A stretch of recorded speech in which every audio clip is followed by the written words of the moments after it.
Welcome to the Knitted by Whitney YouTube channel. I apologize if the sound is kind of echoey. I am filming in our office, which is at the front of the house, which means that there could be some more background noise from the busy road that we live next to, but I am filming a special video today and I wanted to make use of this space. Hopefully it's okay. If not, I know in the future this won't work as a filming location, but I do hope it's okay.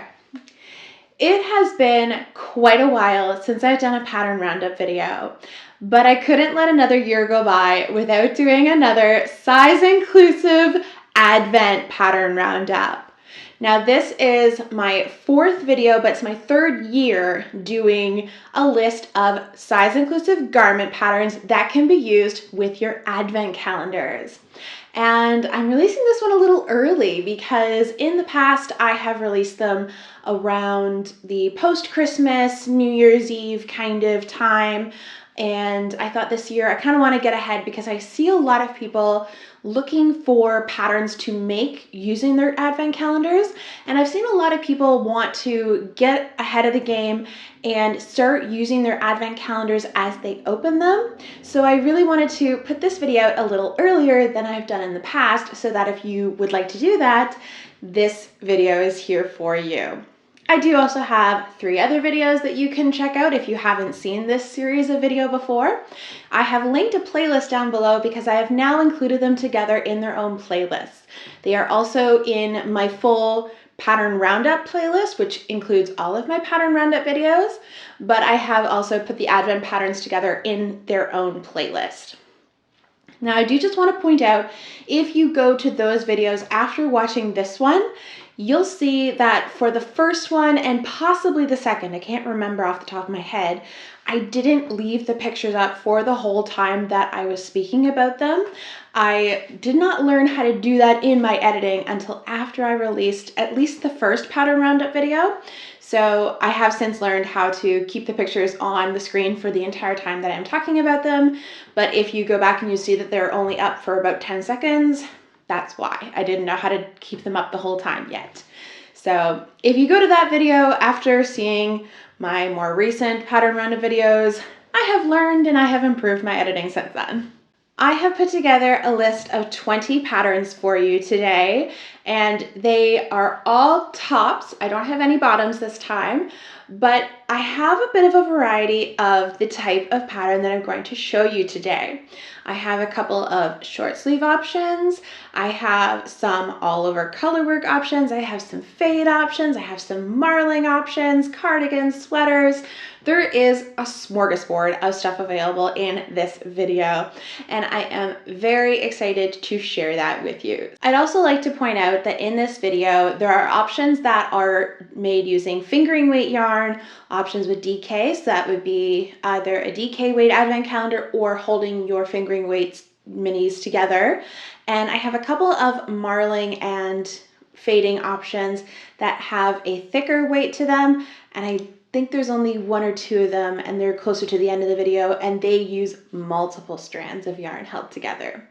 So now that I've given you a little overview of what you can expect in this video, let's get into my list of patterns, shall we? The first pattern on my list is Suncatcher by Kindred Red, and I think this is a great Advent option if you have chosen a non-woolly Advent, because this pattern is made using cotton yarn. And I know cotton yarn is not as common for an Advent calendar, but if you live in a warmer climate and you want something that is not going to keep you super toasty, you want something that's going to be better for the hot weather, cotton is a great option. And I know that there are at least a couple cotton Advent calendars out there. I don't know them off the top of my head, but I have seen an Instagram post of at least one. So I know that they do exist out there. I don't necessarily know where they are, but if you have a cotton Advent calendar, this would be a great option. Now, yes, this is an intarsia pattern, but it just looks so fun, especially if you have a neon Advent calendar or a brights Advent calendar and you want to do something really punchy, really unexpected with them, and just have a lot of fun with your mini skeins. This is a great option. The next pattern on my list is Jojo by Susan Crawford. Now let me point out right away, this pattern is only available in a book. It is available in her A Stitch in Time Volume 3 series, which is the colorwork edition. And Susan Crawford's books are on the pricey side, but if you have a local library, you can certainly check and see if they have a copy of this book. And you can see if your library doesn't have the book, if they will do an interlibrary loan for you and get it for you from another library. So that's an option if you don't want to purchase the entire book. However, if you do want to invest in that book, you might want to stick around for my holiday sweaters pattern roundup video that's going to be coming out later this month, or next month I should say, because I'm releasing this on the 30th of November.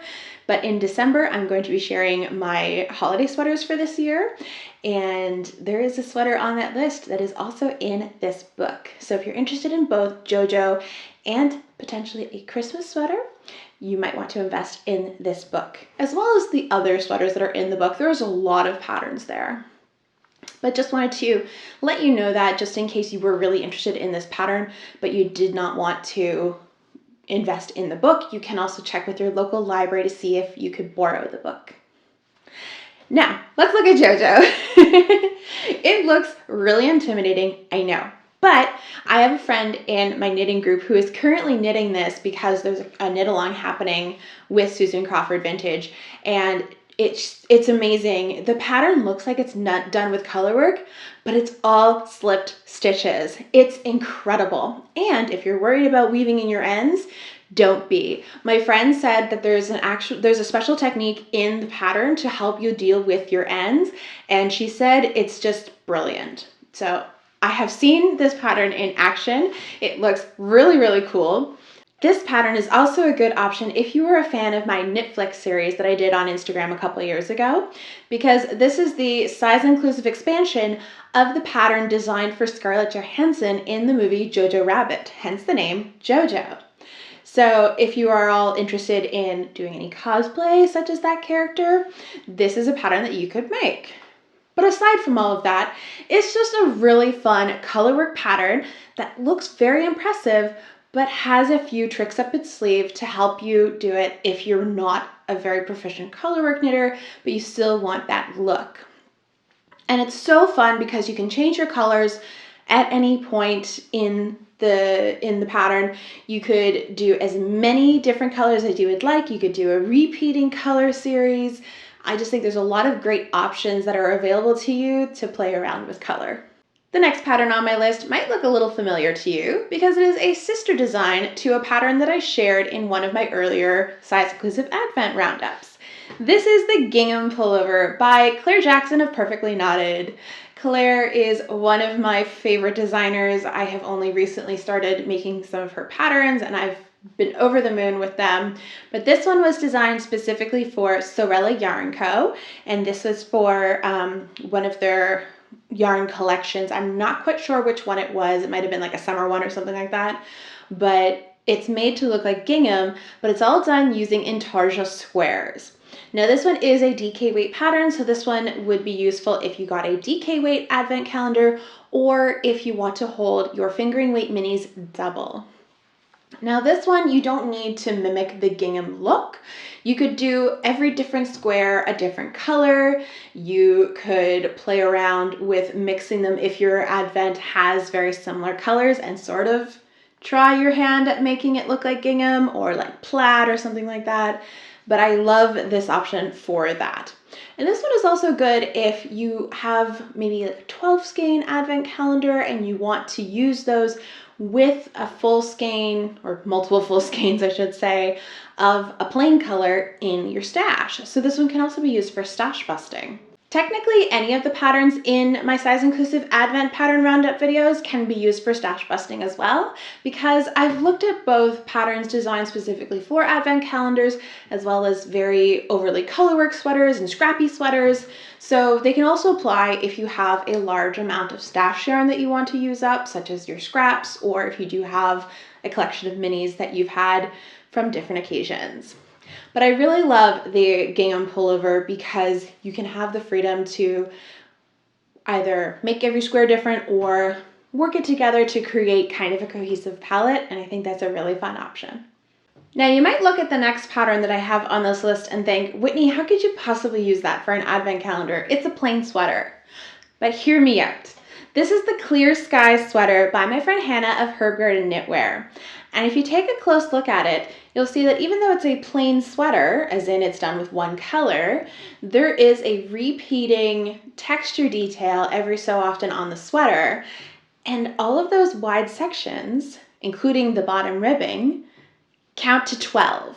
So to me, that's 12 different sections of color that you can do. Now this is a fingering weight pattern and you do need quite a lot of yardage. So what I would do is I would assign 2 mini skeins to each of those 12 sections. Now you might have to play around with your yarn amounts, especially if you want different amounts of ribbing on the neck or on the cuff or on the hem. But I really feel that this would be a great option if you wanted to do either bands of color work with really different colored minis, or my preferred option, this would be excellent for a fade sweater because you can know right away where you're going to make your changes because of those bands of texture running down the sweater. So I think it's a really helpful tool if you want to use your faded mini advent calendar for a garment, but you're kind of unsure of how to make that work, or you just want a little bit more guidance. This is a great option. And I know what I have in my stash, if you see my stash tour series, I have a collection of minis from the Fiber Fox, and it was their Golden Hour series that they did last year. And those minis are so similar going down the fade that I really don't need to do any striping to change different colors. I would literally just finish with one mini and change to another mini. So I think this is a great option to help you do that with changing your colors and to help you get the most out of a fade advent calendar. Now my next 2 patterns, I'm going to talk about them together, even though they are totally different patterns by different people, because I think they can be useful for the same type of project. These patterns are the Faro pullover by Nomad Stitches and Kaleidoscope by Debbie Mage for Expression Fiber Arts. Now hopefully I've been able to fit both of those on the screen right here, and hopefully I am not cutting off any part of my face. But of course I do this editing after I have already done my filming, so hopefully it's okay. If not, I apologize. But I want to talk about these 2 patterns together because I think they can be useful for the same thing. These are both sport weight mosaic colorwork sweaters. However, the Faro pullover is a top-down circular yoke, and the Kaleidoscope is a top-down drop shoulder design. So different constructions, different motifs, same concept. And the reason that I love these patterns is because I think they would be so useful for a fiber advent calendar. I've been seeing a rise of spinning around my friends and the knitting community at large, and I've seen quite a few fiber related advent calendars. So those are when you are given a certain number of grams of fiber that you then spin each day. If you choose to, you could spin it all at the end if you want to, and you can make your own hand spun yarn with it. Now I love both of these patterns because you could totally play around with how you use the yarn that you want to use in these. And you don't need to use a fiber advent calendar to make these. I'm just offering that as a suggestion. I think that would be a really fun option. You could definitely use whatever of your own yarn that you have, if you just have a regular advent calendar, if you just have yarn scraps, that type of thing. But because they're sport weight is one of those things that's not really available in many advent calendars. You either have fingering weight or DK weight. But you could also do a couple of strands of fingering held together. If you have very, very thin fingering, you can reach a sport weight gauge. Either way, I've always been of the opinion that it doesn't really matter what a pattern says. If you meet gauge and you like the fabric that you've created, go with that set of yarn and needles. That works for you, go for it. But I think these are going to be some great options if you bought a fiber advent calendar this year. The next pattern on my list is the Funfetti Raglan by Andrea Gaughan. I really apologize, I don't know how to pronounce that one. But Andrea is a newer designer to me. I have just really enjoyed seeing their work, love their size inclusivity, And I think this is a really fun pattern for an advent calendar, especially if you just want to dip your toe into using your advent calendar, but you still want to keep things relatively simple, because this is a top-down raglan, one of my favorite types of construction, but also it's just very simple stranded color work, one stitch of color work versus a couple of stitches of your background color, repeated over and over again. So it's a really great introduction to being able to use your advent calendars. I also think this is a great option if you only bought a 12-day advent calendar and you want to use all of those with a main color either from your stash or that you purchase separately. I think this is a great option for that. Now my next two patterns I do want to talk about together like I did for the previous ones. Hopefully I can fit my face and the two on the screen at the same time. But these patterns are the Thistle, Thorn pullover, which I've been dreading saying for this entire video, and I'm so glad that I got it right, by Lavagna Patricella, I hope I pronounced correctly, and of course the Alder sweater by Rebecca Clove, the Crea Bea. I've included both of these together because they use the same stitch pattern, but they are a different yarn weight and a different construction. So the Thistle Thorn pullover, try saying that 10 times fast, is made using sport weight yarn, spin cycle specifically, and it is a dropped shoulder construction. The Alder sweater is made using DK weight yarn, and it is a top-down raglan construction. But both of these patterns use that really beautiful star stitch, which is made using slip stitches. So again, if you're not really into color work or you're not very proficient or don't even like doing stranded color work, this is a great option to use multiple colors and get that color work look without the work of doing stranded color work. Now, both of these options, I know Rebecca's example only shows two plain colors, and the Thistle Thorn pullover shows a plain front color and a color changing back color, but you can use any amount of color that you choose for these. In fact, there's at least two examples of the Alder sweater, I'll put one of them on the screen, that shows a huge array of color, and that's what inspired me to include this pattern. And then I found the Thistle Thorn pullover on this list because I really loved how experimental you can get with this. Of course, the pattern doesn't tell you how to change colors. It's something that you just choose to do on your own, but I think it's really, really fun.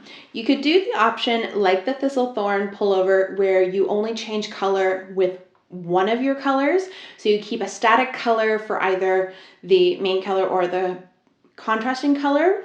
I like the Thistle Thorn pullover version where it's the background color that's changing and the foreground color stays the same. I think that looks really, really sharp. I don't think it would work as well for me if you changed your foreground color and kept one solid background color. I just don't think it would have the same pop. But of course, that's up to you. You could do it however you like. But I also like the option, like the Alder sweater example that I showed, where they have changed both the foreground and background color because they were doing a scrappy project. And it just looks so exciting, so colorful, all over the place. And that was really fun. Taking things a little back to basics, the next pattern on my list is the Arah pullover by Danie Davis. This one is a striped sweater with a twist.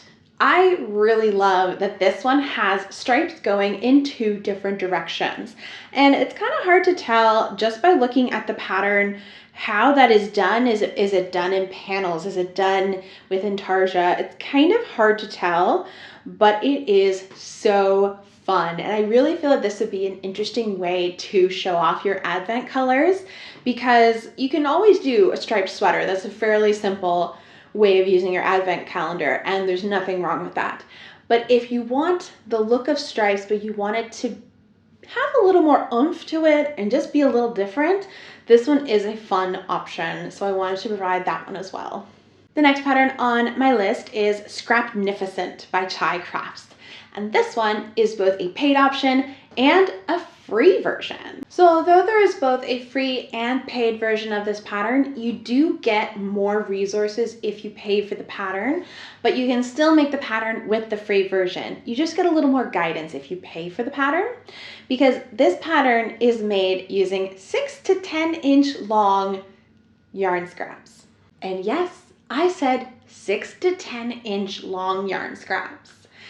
This is an incredibly clever pattern. It is knit from the bottom up, so if that's a deal breaker for you, you might not want to make this pattern. I know sometimes that's a deal breaker for me, but I have been having success with a few bottom up patterns lately. But this is so clever. It is touted as being a zero waste sweater. So if sustainability is really important to you and you've held on to your yarn scraps and you don't really know what to do with them, this is a really cool option.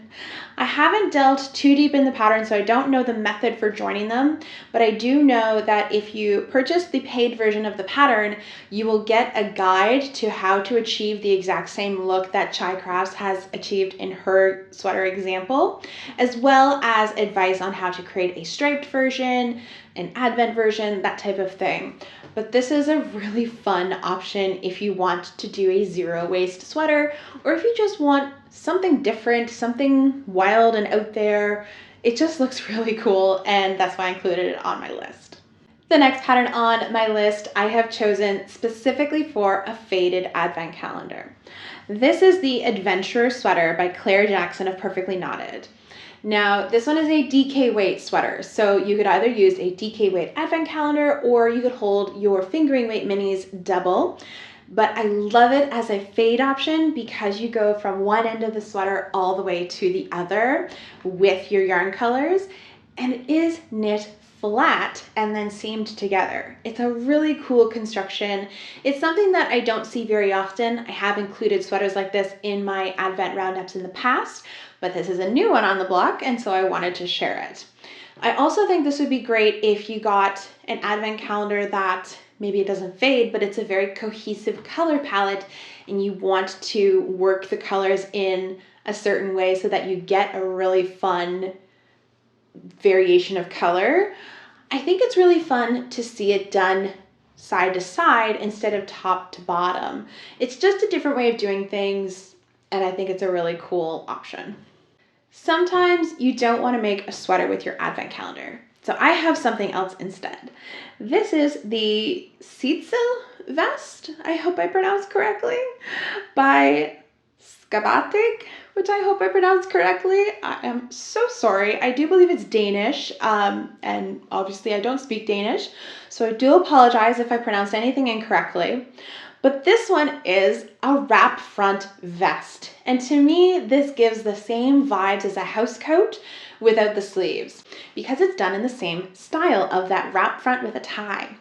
Now, I also love this pattern as an option to do some marling with your advent calendar because this one uses 2 strands of fingering plus a strand of lace weight to get the gauge of the sweater, to get the gauge of the vest.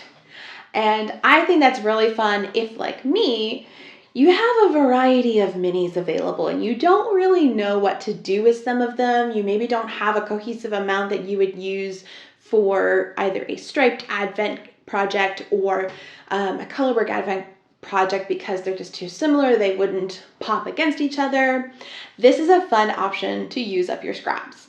Speaking of yarn scraps, there's another sea glass pattern out there. This is the Sea Glass Cardigan by Wool & Pine, and this is their 3rd sea glass pattern in their garment line. They do also have a sea glass hat, and I think they also have sea glass mittens, but this is their 3rd sea glass garment. And this one is really fun because based on the pattern photos, it looks like they have shown you how to deal with your ends, which is a problem that is not really discussed in the pullover or the t-shirt. I have 2 friends who have made the sea glass pattern, one of whom hers is currently in timeout because the way that she chose to deal with her ends made it not fit as well, and she just can't face having to weave in 2 or 3 or 4 ends every single row, which I totally get that. But I love that this one looks like they give you an option for what to do with them because, of course, you need to add that one color collar on top. And when it showed the pattern with the collar pulled open, you can see that it almost looks like it's an I-cord going down that edge. I don't quite know because I haven't bought the pattern and I haven't looked at it. but I'm really intrigued to see that they've given an option to deal with your ends. And of course, it's just another great way to use up all of your minis. Now, one option that I have seen with making a sea glass sweater is, yes, you could change 2 different colors every row, but you could also change 1 color every row and get a more kind of checkerboard type effect. So this is awesome if you have maybe fewer minis than you would need for the yardage, or maybe you want to have one cohesive color, especially if you're going to be doing that collar in one color and your cuffs as well. Maybe you want to use that as your background color and only change your contrasting color every row and have that cohesiveness across the whole piece. Or maybe you just want to go wild and crazy and use whatever color comes to mind, and I think this is a really fun, creative option. If something like the sea glass sweater appeals to you, but it's just a little too much color work or too outside your comfort zone, I recommend the Kaslo cardigan by Megan Nodecker. I've included a few of Megan's patterns in my other pattern roundups, specifically in my patterns for men. And I really feel that she designs some really great patterns that fit a variety of body types. And this is one that she's leaning into that unisex feel. It really comes out across as just that cozy cardigan that's hanging on the wall in the cabin that anyone can grab and put on if they want to go out onto the deck in the early morning cold. I just really feel that vibe from looking at this sweater. And I love that you have one main color and a few contrasting colors for just the body of this cardigan. I really feel like if you're someone who struggles to deal with the variety of color in an advent calendar and you want an anchor color, this is a really good option because your sleeves, your cuffs, your collar, and your pockets are all going to be made using one main color, and then you can play around with a color pattern in the body of the sweater. So let's say you have a couple of sets of minis and you want to do repeating colors, you could do that. If you have a variety of colors but they're all in the same family, you could change a color whenever you want and have that one anchor color to bring everything together. The next pattern on my list might look a little familiar because it is the sister design to a pattern that I shared in one of my earlier size inclusive pattern roundups of Advent patterns. This one is the Piet cardigan, which is the sister pattern to the Piet sweater that I shared in one of my earliest Advent roundups. This one is by Johanna Gehrisch. I hope I pronounced correctly. I do apologize if I didn't. And this one is one that involves a little bit of crochet. So if you are bistitchual or if you are able to do a little bit of crochet just to add that extra element, I think you'll really get a lot out of this pattern. So this one is made using fingering held together to create a sport weight. So to me, that would be 2 very thin fingerings held together for sport. Now this pattern uses 5 different colors, but I think it would be even better if you used a variety of colors for the stripes. Now you could do what I suggested with the Kaslo cardigan, which is have an anchor color and then use a variety of other colors on top of that, or just go wild and crazy with all of your stripes and then pull them all together by having a cohesive color palette or something like that. Either way, you're going to get a great sweater out of this cardigan. Now this next pattern, I want to be friends with the designer because they look like a really fun person. This is the Coming Together cardigan by Spinamama, also known as Anne Heidi Nygaard. And just look at that neon goodness. I love it. Neons are having a moment right now. I'm personally a really big fan of pastel neons, and this one just looks like such a great way of using a fade advent calendar. Like Claire Jackson's Adventurer sweater, this one is knit from side to side, so cuff to cuff, and so it works great with a pattern that, with an advent calendar that is fading, and this one was specifically designed for an advent calendar. I think it's so fun, so crazy and colorful, and it's something that just really speaks to me, especially when it comes to the construction of the sweater, because there are extensive notes in the pattern that enable you to get a really custom fit, which of course I'm a big fan of.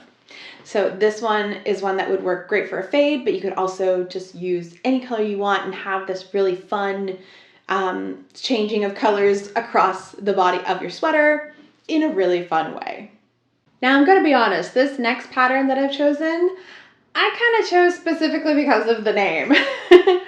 This one is Bohemian Scrapsody by Winter's Weathered Knits. Now, yes, it's just the name that brought me to the design. It's the quality of the design and the size inclusivity that kept me here. But this is one for marling your minis, because this one is an Aran weight sweater that is made using multiple strands of yarn held together. Now, this one is also a side-to-side construction, which is really fun, but this one is kind of more of kind of like a cocoon cardigan or like a bolero style cardigan, where it really is kind of like a shrug with some sleeves added onto it. So this one is one of those ones that you just put on to cozy up on the couch, or if you're just running quick errands and you just need that extra layer of warmth. That's how I see this one being styled. I kind of think of it as like your cocoon sweater.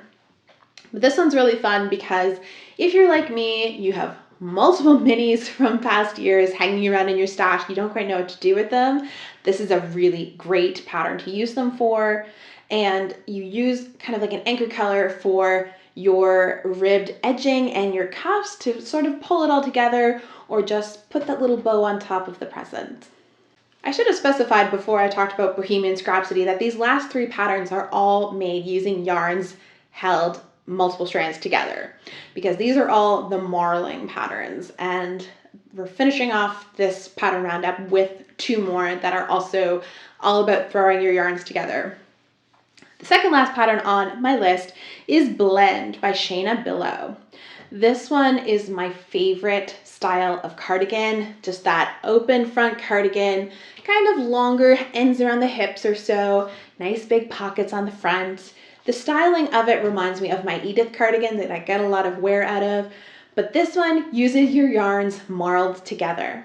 Now this one wasn't necessarily made using advent calendar yarns. I think it's more a couple of different colors held together, but it is such a fun way of combining your minis, especially if you have a couple of advent calendars kicking around and you kind of want to just get them out of your stash, use them all together. This is a really fun option. And finishing off this pattern roundup, the last pattern on my list is the Evie cardigan by Rebecca Griffiths. You might recognize this style of knitting because I have shared a couple of Rebecca's patterns in my earlier pattern roundup videos featuring advent yarns, and this is one of her newest designs. No exception to the others, it is made using multiple strands of yarn held together, but this one's a bulky weight, so you're using either 3 or even 4 yarns held together. It's a great stash busting option. It allows you to use multiple strands together. The pattern does recommend 3 strands of DK weight held together, but I think you could get away with maybe 4 strands of fingering, maybe even 5 strands of fingering, depending on how thick your yarn is. You could even throw in a mohair to add some extra fluff to it and create something totally unique that gives the look of like marble, or just that really amazing blend of color all together. It's such a fun way to use your yarns, and it creates a completely unique garment. I know we've seen a lot of popularity with patterns like the Doppio by Sunhee Knits, or my favorite, the Lento, where you are combining a couple yarns together to create a really beautiful look. Now the Lento doesn't necessarily show that, but I did that with my version, and so I kind of used that in my back pocket as an option to combine a mohair and a fingering and create a really beautiful color. But this one takes it to a whole new level with that multi-strand yarn. And it also allows you to knit up something relatively quick with your advent calendar, because if you're just doing a fingering weight sweater, you might be working on that for quite a while.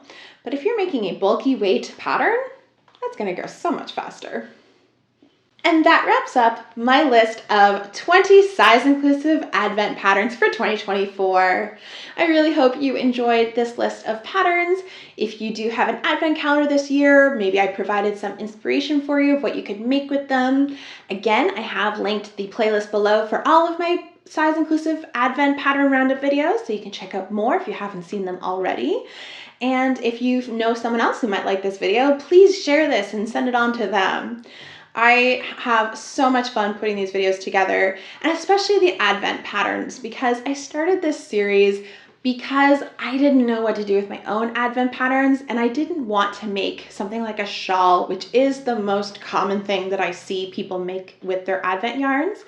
Blankets are growing now because there's been some really great patterns, such as the Sweet Shop blanket or the Stella Quilt blanket by Laura Penrose, as well as some other ones that are out there. But I really feel like you can use your Advent yarns for garments as well, and I love providing these examples to folks so that they know that that is an option when they get their Advent yarns.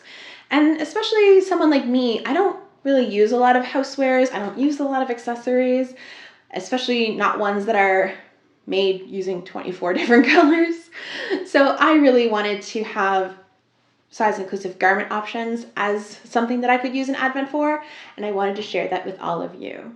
Thank you all so much for joining me for this pattern roundup video, and just a reminder, in a couple of weeks' time, I'm going to be having another pattern roundup video come out, so if you want to be on the list to find out when that's going to come out, please hit that subscribe button below, and once you hit the subscribe button, a bell icon will come up, and click to be notified for when my videos come out.